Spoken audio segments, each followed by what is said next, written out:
Hi guys, how you doing? Welcome to week two. Hey, I don't even really want to go through anything specifically like step by step because this is a good class.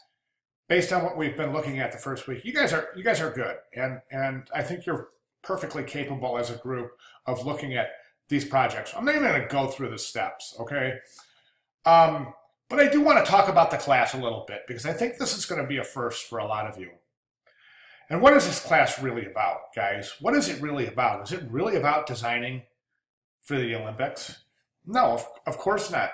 This class is about research. And when we name the class sign and symbol, it's really a good indication that there's some semantics and some semiotics involved in the class, which there is.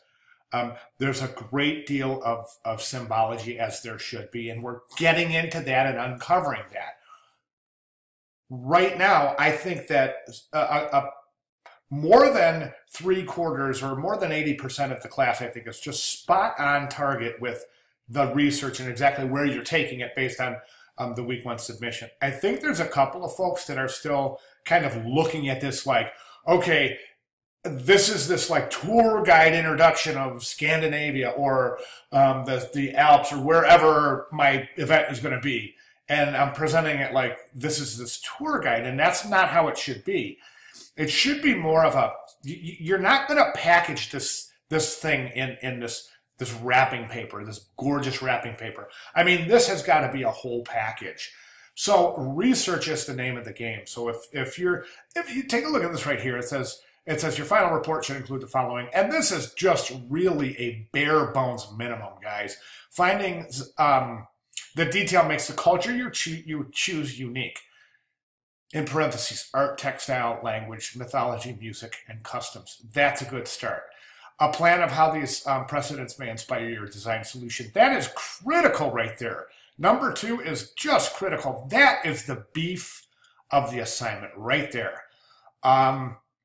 Okay, so, and then a mission statement that supports your future phases along with the strategic plan of action.